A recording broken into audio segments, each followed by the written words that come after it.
Menarik juga di N13 di Simpang Jeram ini, yang mana 52.3% rakyat di sana adalah Bumiputera dan juga lebih 40% adalah bukan Bumiputera. Adakah peratusan ini akan menjadi salah satu tanda dan juga penanda kepada keputusan pilihan raya yang akan berlangsung pada 9 September nanti? Jadi antara perkara perlu dibincangkan yang juga perlu disentuh oleh Ismail dan juga Hani, kerana Ismail dan juga Hani akan bersama dengan tetamu yang telah kami jemput di studio untuk kita menganalisis tentang PRK P161 Pulai dan juga N13 Simpang Jeram. Hani dan juga Ismail, saya serahkan kepada anda. Silakan. Okey. Terima kasih Ridwan. Sebelum kita bergerak lanjut, saya suka untuk membacakan kembali peraturan-peraturan pilihan raya. Peraturan nombor 2 subsection A dan subsection B menyatakan kertas penamaan mestilah diserahkan kepada pegawai pengurus di tempat penamaan dan antara pukul 9 pagi dan pukul 10 pagi pada hari penamaan. Jadi sudah pukul 10 pagi, waktu tempoh sejam itu mengikut kepada peraturan-peraturan pilihan raya, Suruhanjaya Pilihan Raya, maka ini adalah tempoh yang tertentu untuk proses penyerahan borang bagi penamaan calon. Ya, betul. Nanti akan diumumkan dalam jam ini sebenarnya. Kita akan kongsikan, sebab kalau ikutkan berapa hari lepas, dalam 2 hari lepas, lebih kurang 22 borang yang telah pun dibeli, dan itu termasuk juga daripada bebas. Dan kita nak tengok dari segi aspek itu juga bagaimana sebenarnya calon-calon ini boleh memenangi hati para pengundi sana. Sebab kita tengok trend pengundi sendiri memang dah berubah. Banyak sangat berubah kalau dibandingkan sebelum ni kan.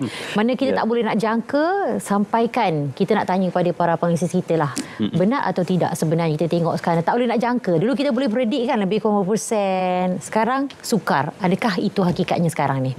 Kalau kita kongsikan. Dalam kita bercakap tentang situasi politik negara sejak kebelakangan ini, semenjak pada PRU 14, 15 dan kita ada sudah tentu pilihan negeri yang berlaku baru-baru ini, kita lihat banyak perkara-perkara mempunyai satu corak ataupun satu kecenderungan politik yang mungkin boleh dilihat agak ketara dalam beberapa siri pilihan raya yang telah datang, dan kita tidak berhenti, akan ada lagi siri pilihan raya akan datang. Jadi corak-corak ini akan memberi sedikit gambaran adakah kemungkinan corak-corak itu akan kekal berdasarkan beberapa keadaan. Satu kita lihat berdasarkan komposisi kaum, satu kita lihat berdasarkan komposisi gabungan, dan tiganya mungkin berdasarkan komposisi apa yang masyarakat mahu sebenarnya. Apakah sebenarnya dimahukan oleh masyarakat biasa, masyarakat am yang mempunyai kuasa untuk mengundi. Kerana dalam pilihan negeri yang lepas terlihat beberapa corak yang ketara. Contohnya corak-corak bahagai kecenderungan memilih berdasarkan parti-parti yang mempunyai satu orientasi kaum dan agama. Kita lihat polarisasi yang ketara berlaku dalam PRN yang lepas. Di mana dua parti gegasi iaitu PAS dan DAP dilihat mempunyai satu bentuk penerimaan ataupun satu bentuk kemenangan yang dikatakan agak majoriti. Kerana kita lihat DAP menangi hampir semua kursi dan juga begitu dengan PAS. Dan kedua-dua blok ini berada dalam Perikatan Nasional dan berada dalam Pakatan Harapan dan Barisan Nasional. Dan ini memberikan satu bentuk kecenderungan atau satu polarisasi yang agak ketara berasaskan parti, berdasarkan kaum, agama dan parti gegasi dalam dua blok gabungan yang berbeza. Dan pada konteks pilihan raya kecil kali ini, Pulai dan Simpang Jeram, kita juga akan melihat sama ada ia masih lagi duduk dalam kepompong kluster corak pengundian seperti itu atau akan ada sedikit perbezaan. Okey, baik. Dr. Lufan berada di Johor dan mengenali dengan rapat bagaimana atmosfera di negeri Johor. Sudah pasti pada ketika ini Johor untuk Dewan Negerinya dikuasai oleh Barisan Nasional. Tetapi istimewa untuk pilihan raya kecil ini apabila dilakukan selepas pilihan raya umum Dewan Negeri tempoh hari, ia menjadi suatu tumpuan kepada dua blok, pembangkang dan kerajaan. Satu untuk redemption, mungkin kepada mereka yang tidak menunjukkan prestasi membanggakan, ini sebagai suatu penebusan kembali prestasi, ataupun pembuktian berganda untuk mereka menunjuk prestasi yang cemerlang pada PRN tempoh hari sebagai membuktikan mereka terus mendapat mandat rakyat pada PRK kali ini. Apakah bersetuju bahawa PRK ini sebagai satu lagi tumpuan yang besar di peringkat persekutuan? Ya. Terima kasih. Sebelum itu saya mungkin nak menyambung sedikit apa yang doktor katakan tadi. Sememangnya kedinamikan politik kita nampaknya sudah mula semakin agak membingungkan bagi mereka yang mungkin tidak menelitinya secara detail. Mungkin sebahagiannya terdiri daripada saya sendirilah.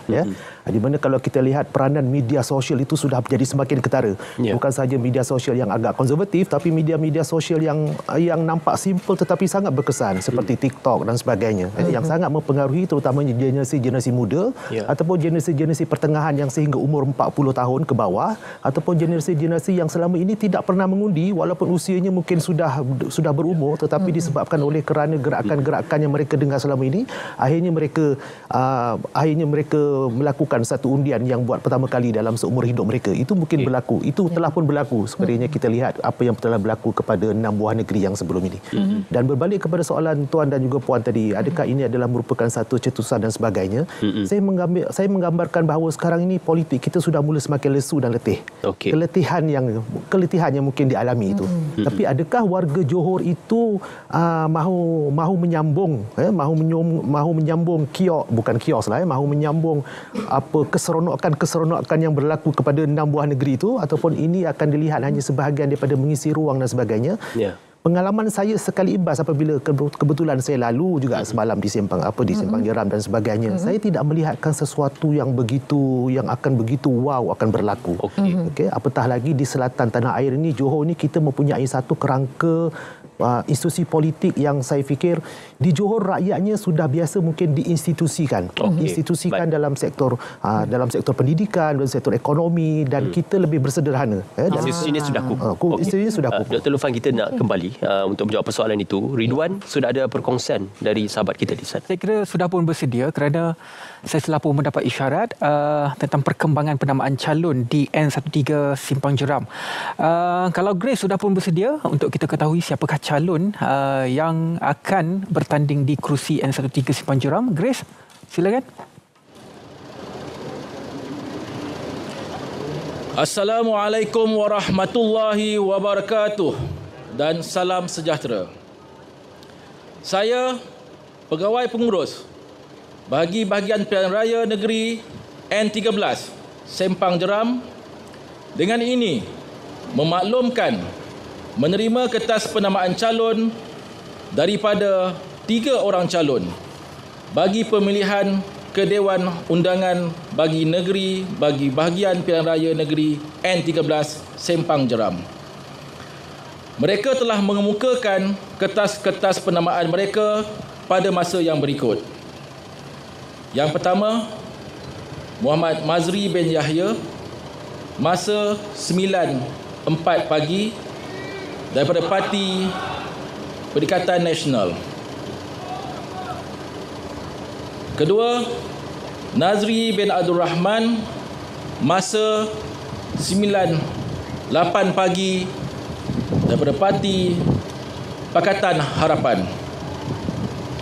Yang ketiga, Jeganaden anak laki Subramaniam, masa 9:18 pagi daripada Parti Bebas. Saya telah menyemak kertas-kertas penamaan dan setelah selesai disemak, saya berpuas hati memutuskan tiada yang ditolak kertas penamaannya.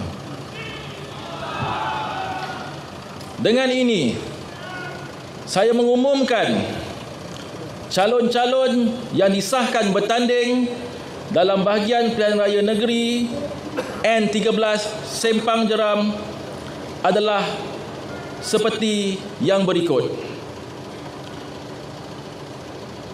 Yang pertama, Dr. Mazri Yahya daripada Parti Perikatan Nasional. Yang kedua, Insinyur Teknologis Haji Nazri daripada Parti Pakatan Harapan. Yang ketiga, Jeganaden daripada Parti Bebas. Bagi maksud pilihan raya ini, hari mengundi awal akan diadakan pada 5 September 2023, hari Selasa, dan hari mengundi pada 9 September 2023, hari Sabtu. Pusat-pusat mengundi akan dimaklumkan seperti di borang 8, notis pilihan raya yang dipertandingkan, yang akan diwartakan dan dipamerkan di pusat mengundi yang ditetapkan. Sekian, terima kasih. Baiklah, kita menyaksikan 3 penjuru Dr. Mazrui Yahya daripada Perikatan Nasional, Insinyur Teknologis Haji Nazri Abdul Rahman daripada Pakatan Harapan dan juga Jaganaden anak lelaki Subramaniam daripada Bebas akan bertanding untuk merebut kerusi N13 Simpang Jeram ini. Satu telah selesai, satu lagi kita tunggu laporan daripada Erwin dan juga bila-bila sahaja pengumuman akan dijalankan pada waktu ini dan kami akan cuba bawakan secara langsung kepada anda. Baiklah, kita teruskan perbincangan Ismail dan juga Hani. Saya serahkan kembali kepada anda. Okey. Baik. Terima kasih Ridwan. Saya nak menyambung persoalan ini kepada Dr. Lurfan. Kita lihat di PRU Dun Johor yang berlangsung sebelum pilihan raya umum ke-15 tempoh hari menyaksikan kadar peratusan mengundi rendah berbanding PRU tempoh hari yang berlangsung ada sekitar 70%, tapi Johor ini menjadi penanda aras kerana ia sangat rendah berbanding di bawah 70%. Apa faktornya? Kerana kalau kita melihat mungkin kelesuan politik itu salah satu daripadanya, dan apa mungkin di PRK P161 dan N13 ini juga akan menterjemahkan peratusan pengundian yang sama, Doktor? Ya, saya masih ingat lagi ketika itu apabila kita melakukan pembubaran Dewan Undangan Negeri di awal tahun 2022 dan ketika itu pada bulan Mac diadakan pilihan raya, hanya sekitar kalau tak silap saya 54 hingga 55% saja.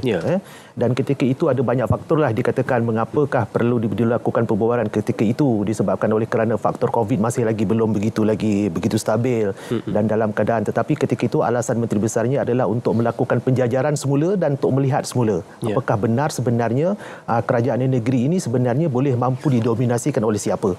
Dan dari segi strategi politik saya fikir mungkin itu ketika itu telah berjaya di mana satu keadaan apabila tsunami politik yang berlaku sebelum itu malahan berlaku juga negeri Johor, rupanya akhirnya hanya sementara sahaja dan kemudiannya apabila berlakunya Dewan Undangan Negeri dibubarkan, nampaknya kesetiaan itu sudah kembali kepada satu-satunya parti yang dulunya memang sangat dominan di negeri Johor yang merupakan pengasas kepada kemerdekaan dan sebagainya. Di Johor ini mungkin sebahagiannya kalau saya boleh fikir, tiba-tiba saya terfikir antara pengundi mudanya mungkin banyak bekerja di Singapura. Okey. Adakah patriotism ataupun adakah semangat mahu mengundi ketika itu nanti akan hadir? Itu sangat mempengaruhi.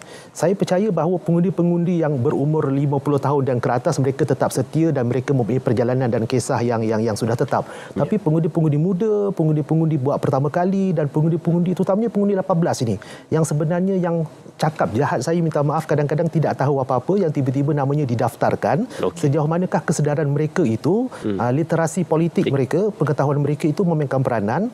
Adakah ekosistem mereka mendorong peranan ibu bapa, jiran-jiran dan rakan-rakan untuk meminta mereka untuk hadir dan sebagainya? Tetapi saya masih merasakan bahawa saya mohon maaf sekiranya saya harap mungkin terkaan saya ini silap. Tapi saya mungkin menjangkakan tidak akan begitu banyak berubah, mungkin dalam sekitar 60-65% dan mungkin tidak akan mencecah 70. Saya harap saya silap. Saya harap saya silap dan tak jadi viral lah. Okey, baik. Dr. Nurwani, banyak sebelum ni jangkaan bagi pilihan raya negeri 6 negeri baru ni kan hampir tepat. Betul. Jangkaan kali ni macam mana pula? Saya menjangkakan kalau corak pengundian itu agak sama dan sejajar sekata, kita akan lihat corak pengundian yang hampir sama. Maksudnya dari segi jumlah yang peluang mengundi. Saya menjangkakan pada pilihan negeri yang lepas lebih kurang 65 ke 70% dan ia hampir tepat.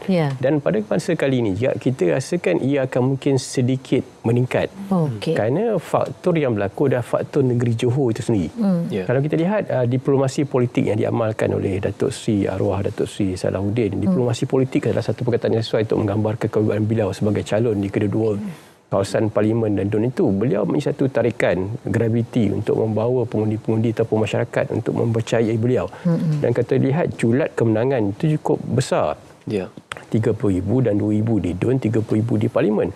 Dan beliau amat disenangi di kawasan itu. Dan ini mungkin akan membawa salah satu bentuk tanggungjawab ataupun satu bentuk keadaan di mana akan berikan sedikit kelebihan kepada pengikut-pengikut dan tambah pula yang bertanding di Parlimen pula. Ini adalah setiausaha politiknya.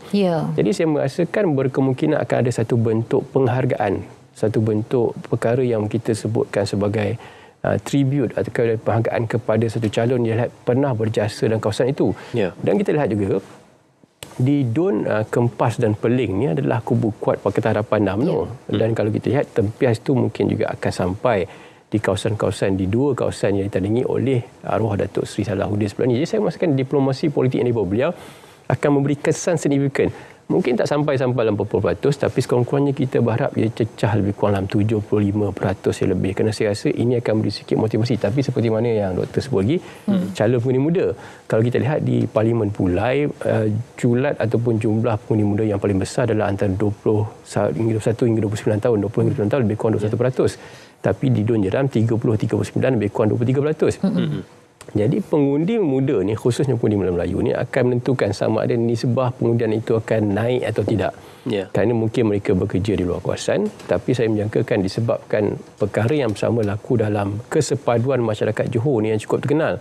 Kita lihat bagaimana pilihan raya negeri lepas, bagaimana kesepaduan itu wujud dalam memberikan kemenangan pada Barisan Nasional pada waktu dan ketika itu.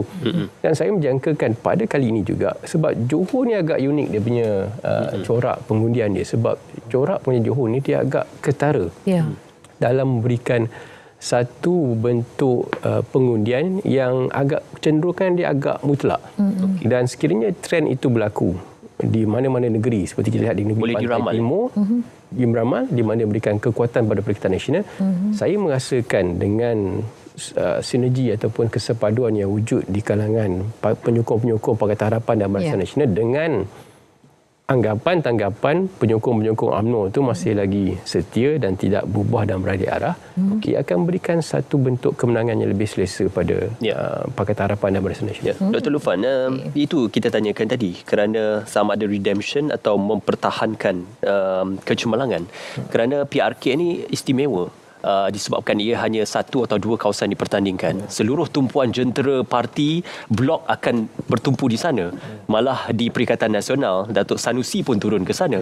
Tan Sri Muhyiddin sudah pasti berada di sana. Dan sudah pasti Pakatan Harapan Barisan Nasional akan menurunkan Datuk Seri Anwar Ibrahim dan Datuk Seri Dr. Ahmad Zahid Hamidi. Jadi dia lebih istimewa berbanding pilihan raya negeri. Kerana tumpuannya sudah pasti ke semua jentera majlis tertinggi akan turun untuk memastikan kemenangan di sana. Maka beban kepada calon juga amat besar. Untuk membawa bukan saja beban peribadi tetapi beban parti masing-masing di peringkat persekutuan. Sebab itulah kalau kita lihat masing-masing telah menawarkan serta mempertaruhkan harimau-harimau mereka yang begitu kalau kita lihat seorang pakar bedahnya, seorang juruteranya yang sangat berpengalaman, seorang kontraktor dan juga pakar ahli politik yang selama ini saudara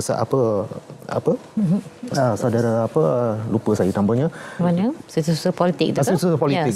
Suhaizan minta maaf mereka mempertaruhkan sejumlah calon yang memang besar-besar kerana mereka tahu ini bukannya satu medan yang boleh dibuat main. Malahan kalau kita lihat YB Sanusi sendiri menggunakan satu keyword yang saya rasa begitu menjolok pemikiran masyarakat di negeri Johor. Ayuh kita bereksperimentasi.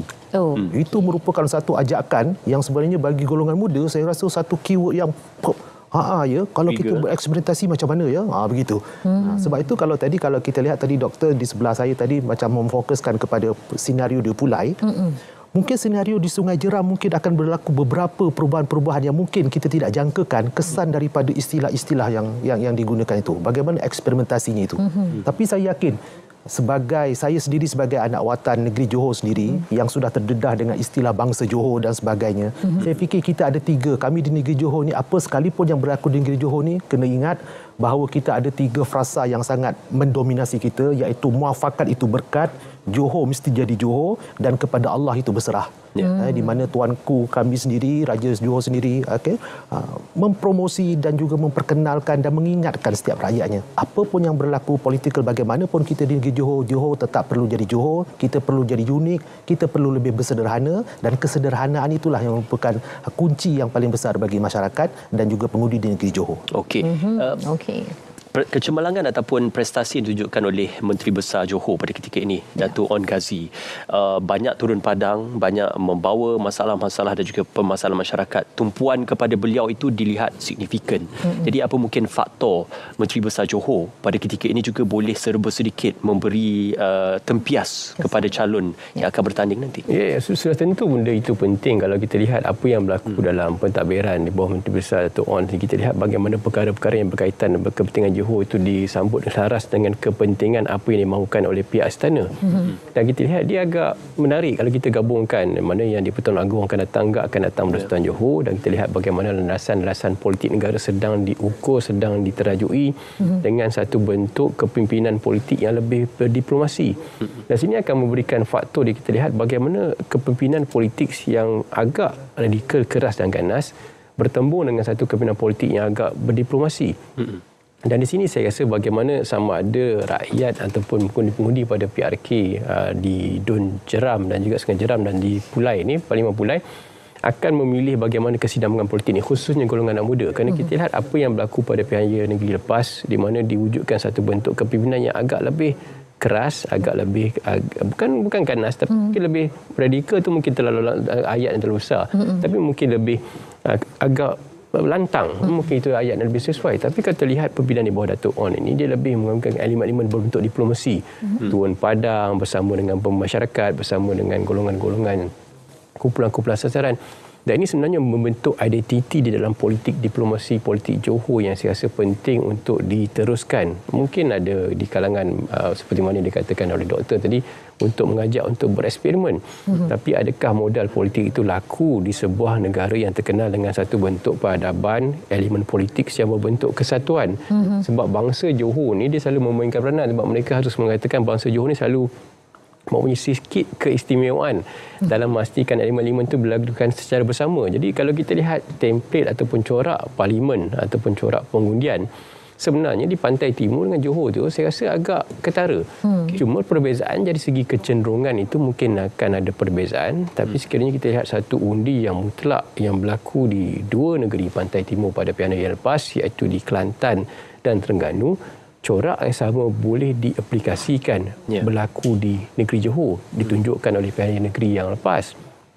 Dan saya rasa ini akan berterusan di bawah kepimpinan Menteri Besar dan di bawah Panji, apa yang dimaklumkan oleh Sultan Johor sendiri, yang tidak mahukan satu perdebatan politik berasaskan yang agak keras, keterlaluan, kerana elemen diplomasi politik ini menjadi salah satu tunjang yang mengukuhkan elemen-elemen peradaban, elemen-elemen kemajuan politik negeri Johor. Jadi saya rasa bila datang satu kempen yang mungkin agak lantang, ia akan agak jelas bercanggah daripada kemahuan apa yang selama ini diberikan. Tambah pula dengan tokoh mantan menteri dan penyandang kedua-dua Dun Parlimen itu yang lebih bercorak diplomasi politik. Saya rasa kita akan lihat sikit benda yang bukan menyeronokkan, ada benda yang mungkin kita boleh lihat 1.5 dengan penumpuan seperti yang kita tadi, semua jentera akan pergi ke situ. Jadi semua akan berkhusus itu. Jadi sebenarnya ia lebih menarik daripada pilihan raya negeri.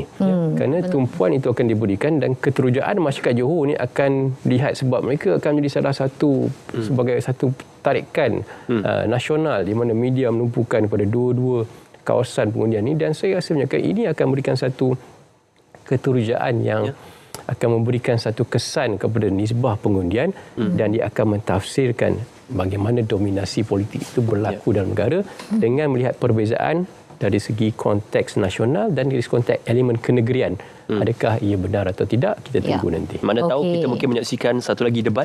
Mana tahu debat kan. politik antara dua calon kita kata gergasi yang akan dipertandingkan. Kita tidak tahu. Ini juga berlapangan untuk kita boleh istilahkan big bosses turun padang semuanya. Dalam masa yang sama juga untuk kali ini nak dibandingkan dengan pilihan raya sebelum ini. Mana ini merupakan ujian ketiga bagi gabungan perpaduan hidup kerjasama Kerajaan Perpaduan Madani ini.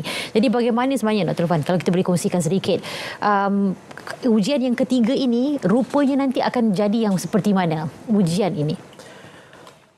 Saya mengharapkan, secara peribadi saya mengharapkan bahawa ia mesti selari dengan persekutuan. Kerana memang ada dikatakan bahawa gagasan Madani ini dalam beberapa keadaan konon-kononnya sukar untuk diaplikasikan, sukar untuk difahami, bukan diaplikasikan dan sebagainya. Kerana dia bukanlah merupakan satu gagasan ataupun wawasan yang straightforward disenaraikan. Kerana pemahaman kita terhadap Madani itu sendiri. Begitu juga dengan apa dulu satu masa dulu bangsa Johor, istilah bangsa Johor itu sendiri pun seringkali disalah tafsirkan. Seakan-akan seperti negeri Johor tu mahu membentuk sebuah kerangka negara bangsa sendiri dan sebagainya. Bukan begitu.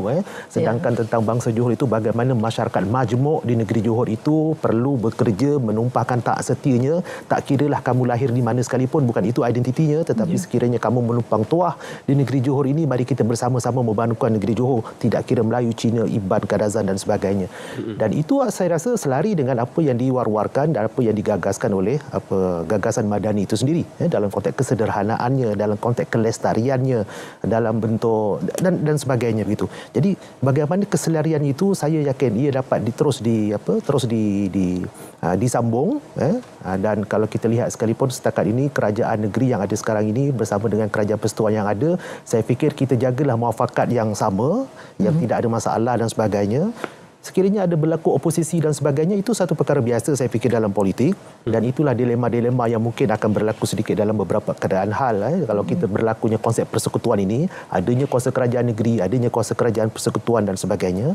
Tetapi selagi kita mempunyai satu hasrat dan nilai akal budi besar secara bersama, saya pasti tidak berlaku proses penutupan komunikasi. Sekarang ni apa yang berlaku adalah apabila kita berbeza ideologi, automatically berlaku proses penutupan komunikasi itu.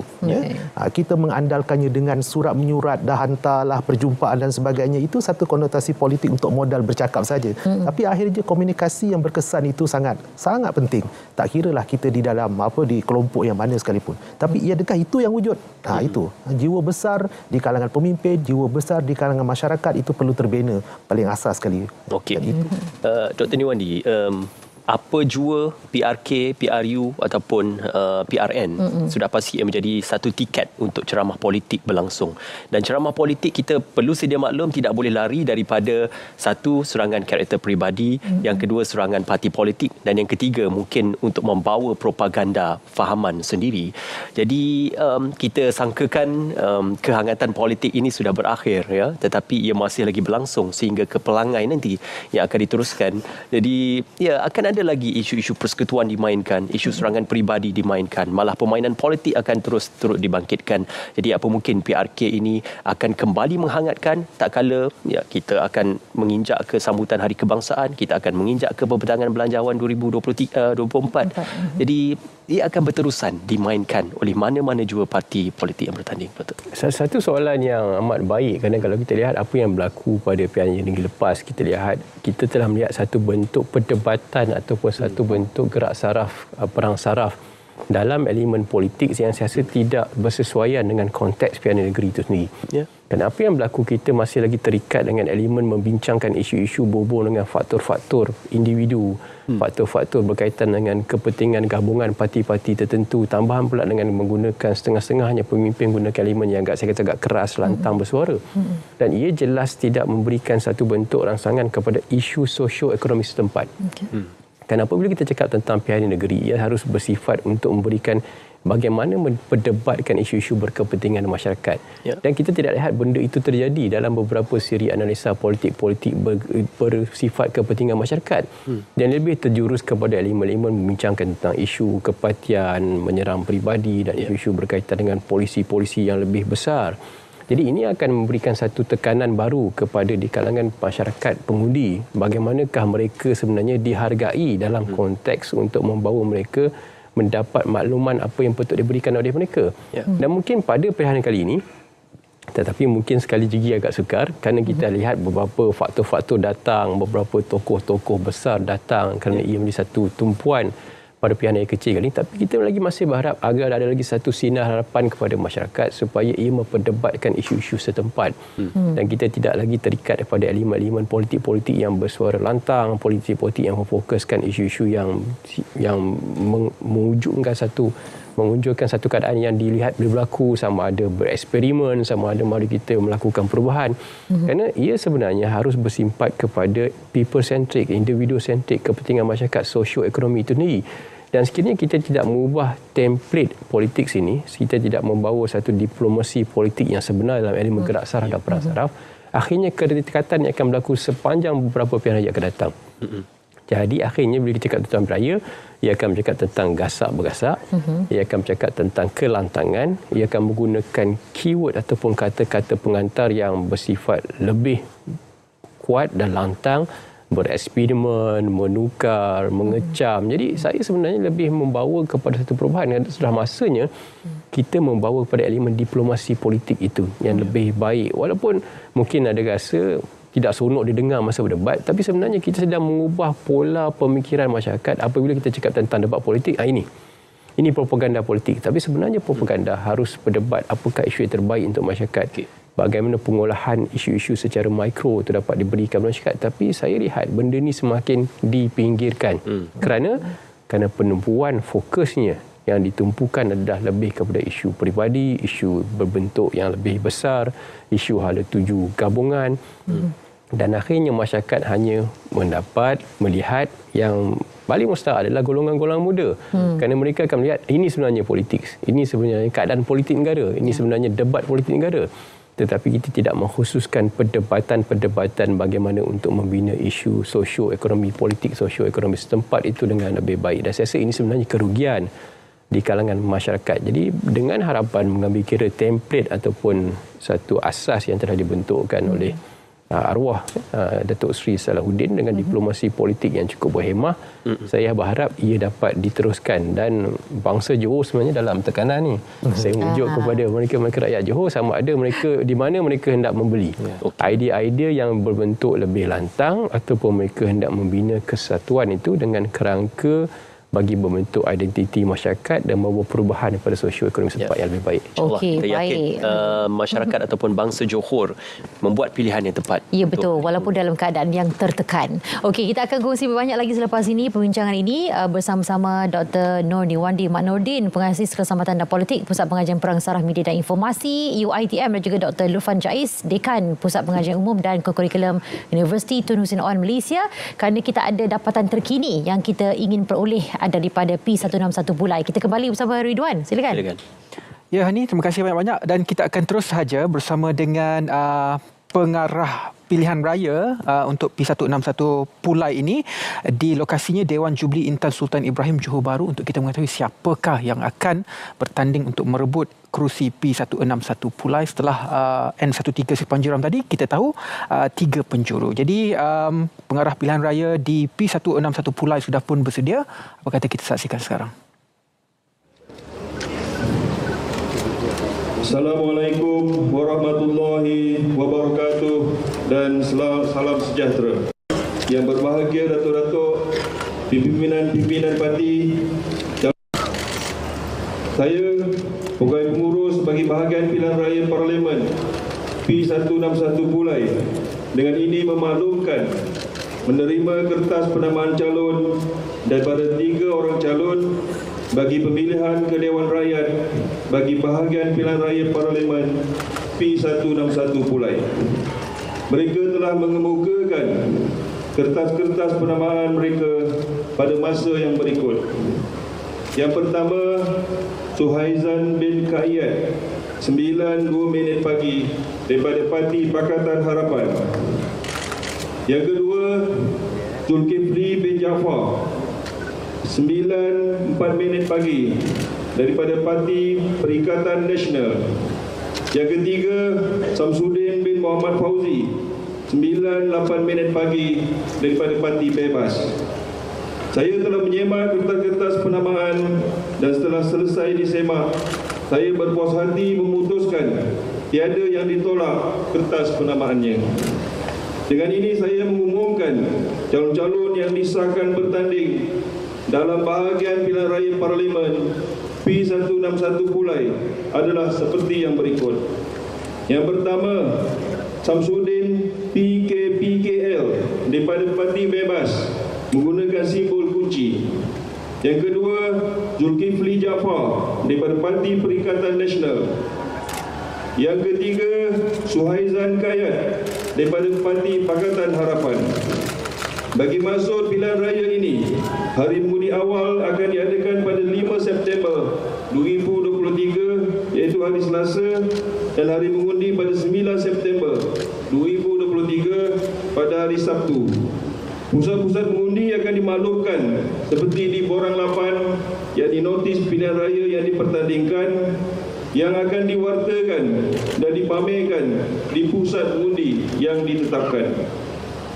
Akhir sekali, saya selaku pegawai pengurus bagi P161 Pulai mewakili Suruhanjaya Pilihan Raya ingin merakamkan ucapan penghargaan kepada semua pihak, khususnya penolong-penolong pegawai pengurus, pembantu agensi yang terlibat. Tidak lupa juga kepada calon-calon dan wakil-wakil calon dan man calon pada hari ini. Sekian, terima kasih. Assalamualaikum warahmatullahi wabarakatuh. Terima kasih banyak-banyak kepada pengurus pilihan raya. Jadi sekali lagi kita menyaksikan 3 penjuru antara Pakatan Harapan, Perikatan Nasional dan juga Bebas. Pakatan Harapan diwakili oleh Suhaizan Kayat, Perikatan Nasional diwakili oleh Zulkifli Jaafar dan juga Bebas diwakili oleh Samsudin Fauzi. Jadi itu dia kedua-dua kawasan telah pun kita ketahui yang mana kempen pilihan raya akan bermula, dan jangan lupa kepada anda yang layak untuk mengundi, turunlah mengundi kerana masa depan di kawasan ini terletak di tangan anda. Baiklah, kita teruskan perbincangan pada hari ini untuk kita melihat dan juga menganalisis tentang pilihan raya di PRK 161 Pulai dan juga N13 Simpang Jeram ini. Tetapi sebelum itu kita akan melihat satu pakej bingkisan yang telah pun disediakan oleh rakan saya. Ini berkaitan dengan pakej kisah rakyat Malaysia, capal warisan tradisi yang telah pun disediakan oleh Siti Nurul Husna Bukhari. Apa kata kita saksikan?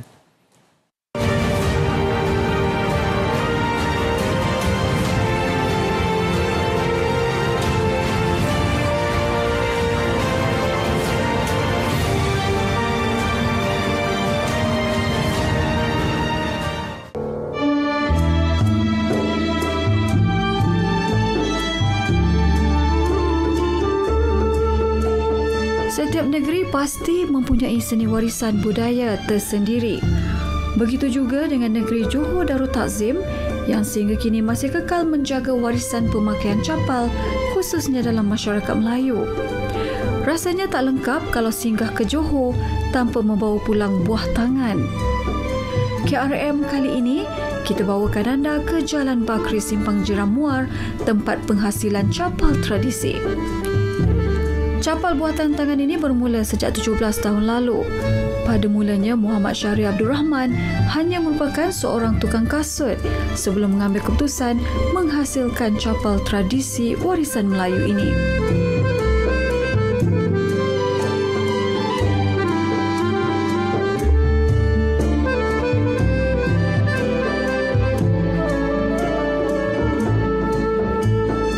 Okey, permulaan capal ni saya buat mula-mula kita akan buat di bahagian mukaan ni dulu. Kita akan cetak dia punya bunga mengikut motif corak bunga lah. Biasa kita gunakan corak bunga songket. And then kita buat bahagian mukaan atas ni. Kita menggunakan 2 jenis kulit, iaitu kulit lembu dan kulit kambing. Dan ada berbagai-bagai jenis kulit yang limited edition, ada yang ada corak printed kan, yang emboss. Kan kita pasanglah tapak dia. Kemudian kita pasang tapak, kemudian kita akan jahit di bahagian sisi ni. Ini adalah bentuk capal tradisional lah, yang kita ikut spek capal tradisional. Keistimewaan capal ini adalah ia dihasilkan dari kulit lembu atau kambing dan menggunakan kepakaran dalam pembuatan capal buatan tangan. Kalau dahulu pemakaian capal hanya tertumpu kepada golongan bangsawan, kini semua boleh milikinya dengan harga berpatutan. Capal ini boleh ditempah berdasarkan reka bentuk pilihan serta warna kegemaran pembeli di Arius Leatherville Craft. Sebenarnya capal tradisional ni memang dia agak berat. Jadi banyak customer saya dia akan request capal tu memang dia tak nak spek yang ringan, sebab biasanya kalau yang ringan tu dah diinovasi, memang kurang permintaan dia. Biasanya capal ni pembuatan kita agak terhad lah sebab kita menggunakan tangan. So biasanya permintaan yang kita jual biasanya di seluruh Malaysia lah. Dan Singapura dan juga Brunei lah biasanya permintaan dia. Muhammad Syaril mampu memenuhi permintaan sehingga 6,000 pasang capal setiap tahun dan berhasrat mengembangkannya ke peringkat antarabangsa. Dapatlah saya kembangkan dia di seluruh negara lah. Contohnya di negara-negara yang Islam lah, banyak negara macam Dubai ataupun Arab Saudi. Memang harapan kita dapat menembusi lah ke peringkat antarabangsa lah macam tu.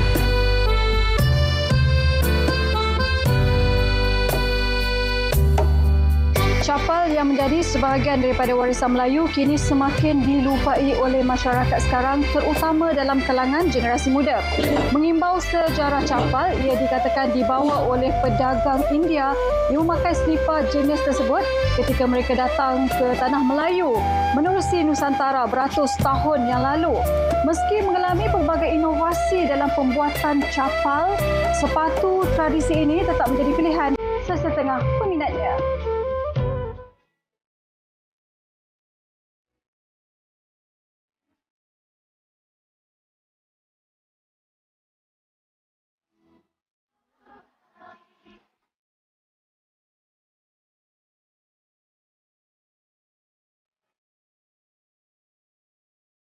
Kisah rakyat Malaysia itu dia capal, bukan sahaja popular di negeri Johor, malah di seluruh Malaysia macam disebutkan oleh Husna tadi, di Singapura, Brunei dan juga negeri-negeri lain juga mendapat permintaan tinggi capal. Tapi jangan lupa kalau Johor ini dia sangat rapat dengan identiti songkok yang tinggi. Baiklah, kita nak sambung perbincangan mengenai pilihan raya P161 dan juga N13. Ismail dan juga Hani, silakan. Okey, baik. Terima kasih Ridwan. Tengok dari segi kata tradisinya di negeri Johor, itu antara orang kata tu aspek budaya yang dikekalkan di negeri Johor. Ini antara perkara-perkara setempat yang perlu diberi tumpuan sebenarnya.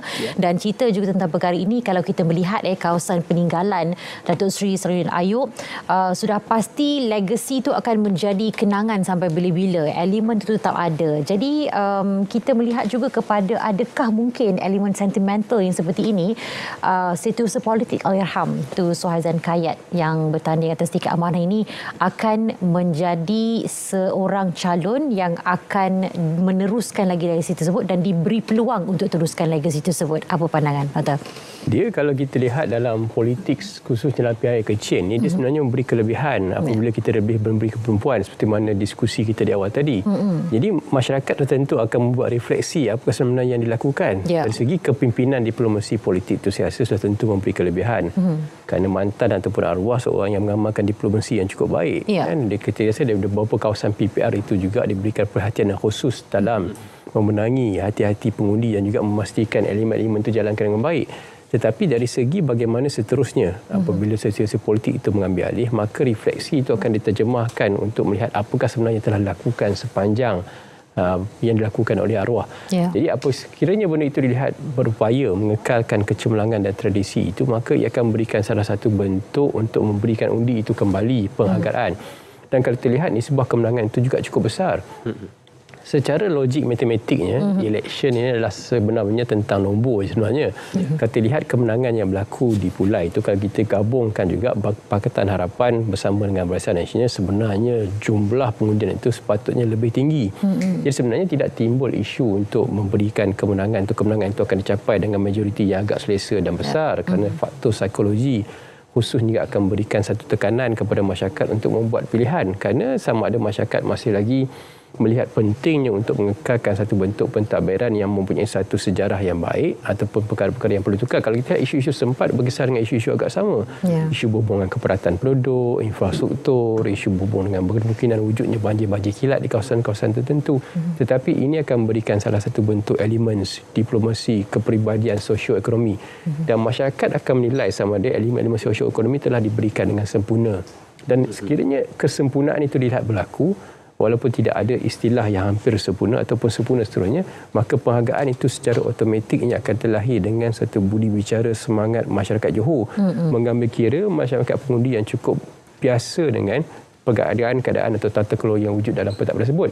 Tetapi anak muda yang ada lebih kurang 21% ini, sama ada mereka akan berikan hujah yang sama, mereka akan berikan gambaran sama dalam konteks corak pengundian. Sama ada mereka akan lihat daripada segi kepimpinan ataupun pengalaman ataupun contribution yang telah dilakukan, ataupun mereka akan lihat pada corak politik semasa. Di sini akan ada dua bentuk tempo ataupun proses pengundian berbeza. Satu, mereka akan mungkin terikut dengan keadaan gelombang-gelombang ataupun corak pengundian yang berlaku, ataupun mereka masih lagi perlu mewujudkan satu bentuk penghargaan sama dengan golongan-golongan yang bukan muda dalam konteks itu. Jadi kita akan melihat dua perbandingan ini, dan saya rasa pemilihan calon setiausaha politik ini tepat pada masa dan ketikanya, dan ia mungkin akan lihat dalam konteks itu. Berbeza di John Jeram pula, kita lihat ia agak lebih terbuka kepada satu corak pengundian yang mungkin akan berlandaskan pada pihak negeri.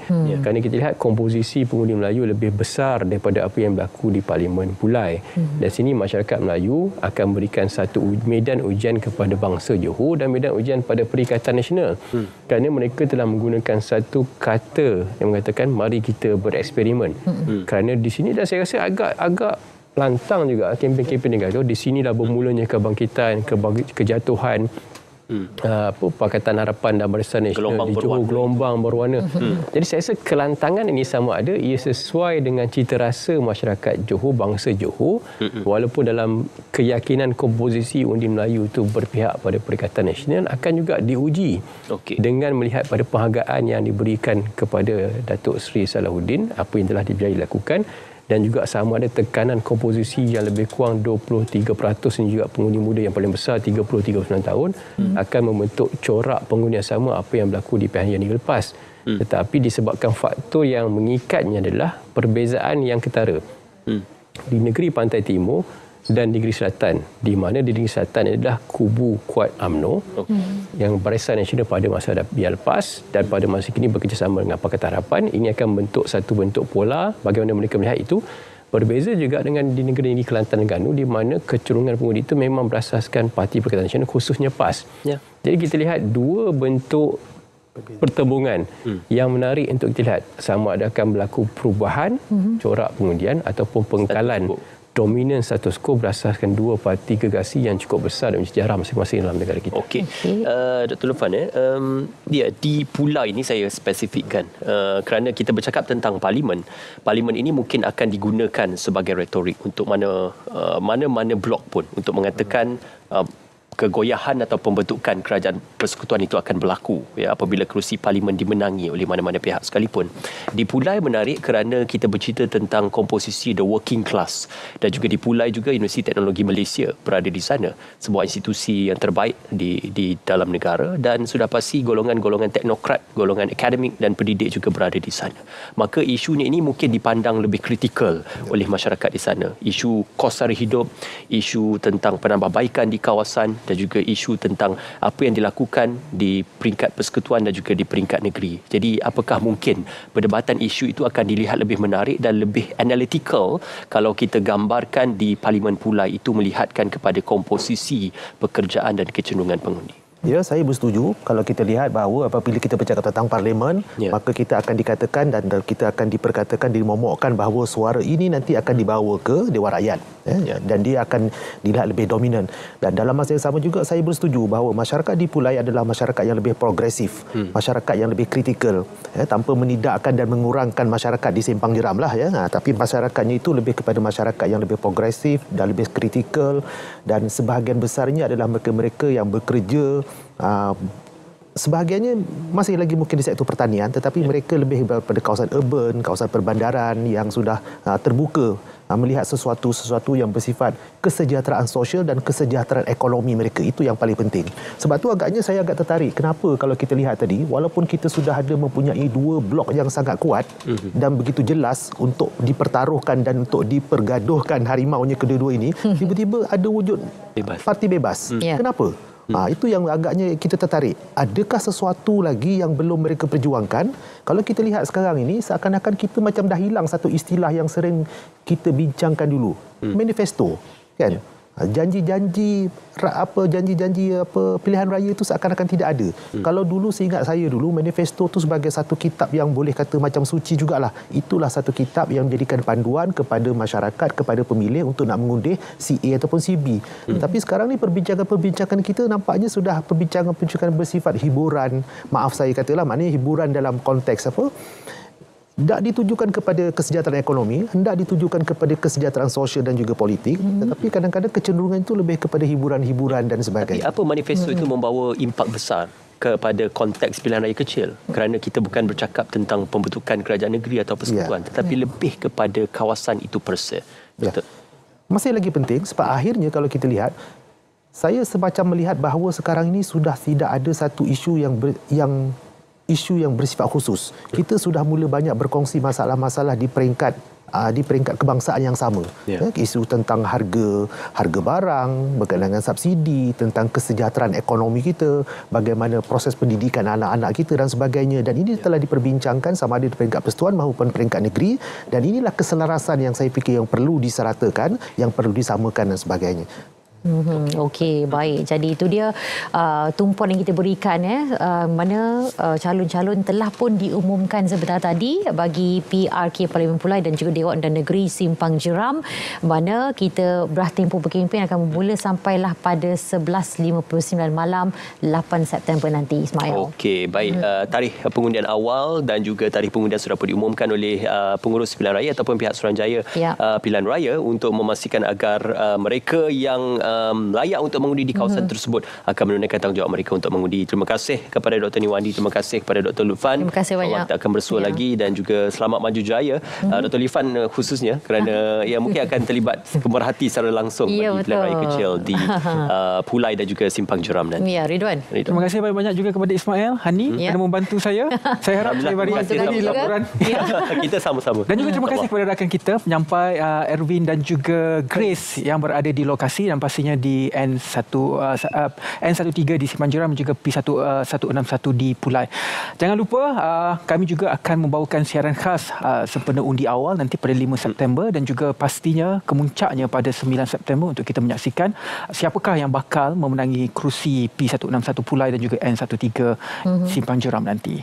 Okey. Anda ada kenangan manis di Skudai di Pulai. Dulu belajar di Skudai. Saya alumni UTM Skudai. Jadi Pulai itu sangat dekat di hati saya. Saya boleh baca kawasan. Bila saya sebut nama kawasan tadi saya teringat. Tapi yang paling penting di Pulai tu tempat saya belajar makan goreng pisang cicah kicap.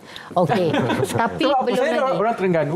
Bila pergi ke Pulai, begini dia orang makan pisang goreng sebenarnya. Tapi boleh tak sampedas di awal pagi nasi? Tak boleh. Tak boleh. Itu saya pernah cuba di Muar dan juga di Batu Pahat. Okey. Syarat di awal pagi. Baru orang Muar dengan perut saya lah. Ni kena kahwin dengan orang Muar. Baru dia biasa. Okey, terima kasih Ridwan. Terima kasih Dr. Lutfan. Terima kasih Dr. Niwandi bersama kami. InsyaAllah kita akan bawakan pada hari pengundian awal dan juga hari pengundian nanti. Dan juga terima kasih kerana bersama dengan kami. InsyaAllah memilih dengan adil dan juga memilih dengan rasa tanggungjawab kepada negara dan juga kepada kelangsungan masa depan. Ya, okey, sampai kita berjumpa lagi. Saya Hani Hamid. Saya Ismail Adnan. Dan juga Assalamualaikum warahmatullahi wabarakatuh. Bye.